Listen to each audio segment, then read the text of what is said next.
ఖరీదైన వస్త్ర దుకాణాలను టార్గెట్ చేస్తున్న మహిళల ముఠా గుట్టు రట్టయింది. ఈ నెల 4వ తేదీన హైదరాబాద్ సోమాజిగూడలోని ఓ షాపులోకి ఎంటర్ అయిన ఈ ముఠా చేతివాటం ప్రదర్శించి దాదాపు 2 లక్షల రూపాయల విలువైన చీరలను దోచుకు వెళ్లారు. 4 సభ్యులున్న ఈ ముఠాలో ఓ మైనర్ బాలిక కూడా ఉండటంతో పోలీసులు బెత్తరపోయారు. షాపులో వాళ్లు చేతివాటం ప్రదర్శించిన టైంలో సీసీటీవీ రికార్డింగ్ చేసింది. కస్టమర్లలా బిల్డప్ ఇచ్చి దర్జాగా చీరలను దోచుకుని వెళ్లారు. ఈ ముఠాలోని 2 మహిళలను గుర్తించిన పోలీసులు వారిని అదుపులోకి తీసుకున్నారు.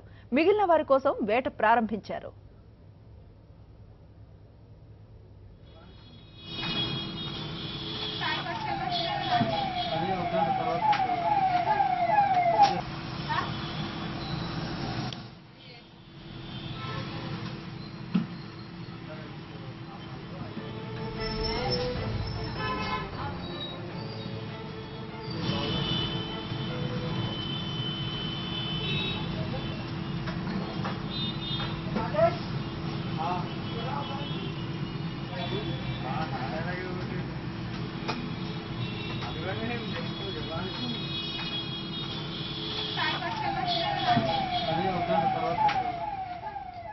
మహిళల చేతివాటానికి సంబంధించిన మరింత సమాచారాన్ని మా కరెస్పాండెంట్ వాసు అందిస్తారు. వాసు, కస్టమర్లలా వచ్చారు, దోచుకు వెళ్లిపోయారు. దీనిపై పోలీసులు ఏమంటున్నారు?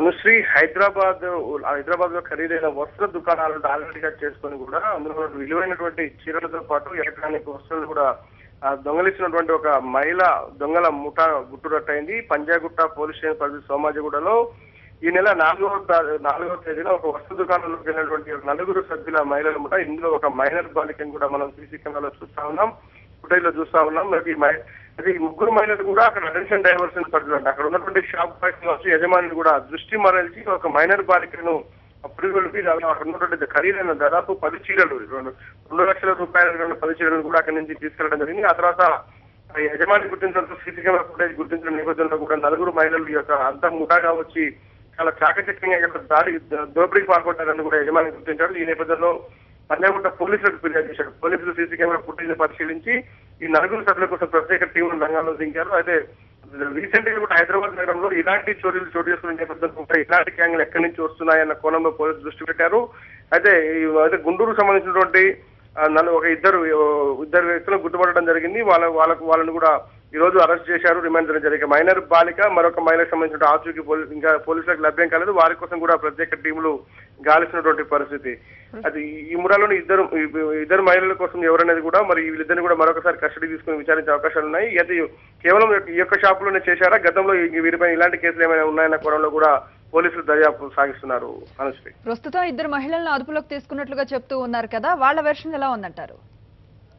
అంటే 2 మహిళలకు సంబంధించి కొద్దిసేపటి క్రితమే వాళ్ళని అదుపులో తీసుకోవడం జరిగింది. వాళ్ళు విచారిస్తున్నటువంటి పరిస్థితి, మరి కాసేపట్లో కూడా వాళ్ళని రిమాండ్ చేసే అవకాశాలు ఉన్నాయి. అయితే మిగతా 2 మహిళలకు సంబంధించి కూడా వీళ్ళంతా ఒకే గ్రామం, ఏదో గుంటూరు జిల్లా సంబంధించిన వ్యక్తులుగా చెప్తా ఉన్నారు. కానీ మిగతా విద్యకు సంబంధించి ఆ మైనర్ బాలిక ఎవరు, నిజంగానే వీళ్ళ కుటుంబ సభ్యులుగా చిన్నారులను వెంటబెట్టుకుని మహిళలే వస్తారు కాబట్టి ఎక్కడ కూడా యజమానికి అనుమానం రాకుండా చాలా చాకచక్యంగా దృష్టి మరించి నేరాలకు పాల్పడుతున్నటువంటి పరిస్థితి. అయితే వీళ్ళిద్దరంతా ఒకటే గ్యాంగ్ లేదంటే వీరందరినీ ఎవరైనా గ్యాంగ్ గా ఫామ్ చేసి వీరి వెనకాల ఇంకెవరైనా ఉన్నారన్నది కూడా పోలీసులు చూడాల్సిన పరిస్థితి. ఎందుకంటే పెద్ద ఎత్తున వీళ్ళు చాలా ఖరీదైన చీరలు 2 లక్షల రూపాయల మేరకు ఒకే షాపుల్లో కొన్ని క్షణాల్లోనే దాదాపు 1 నిమిషం పరిధిలోనే కూడా ఈ యొక్క చోరీకి యత్నించిన నేపథ్యం చూస్తా ఉన్నాం. మరొక 2 కూడా త్వరలోనే అరెస్ట్ చేస్తామని పోలీసులు చెప్తున్నారు. కానీ మహిళలను విచారిస్తున్నటువంటి పోలీసులు వీరిద్దరి గురించే కాపీలు అవుతున్నట్టు తెలుస్తుంది. Anusri, right, thank you.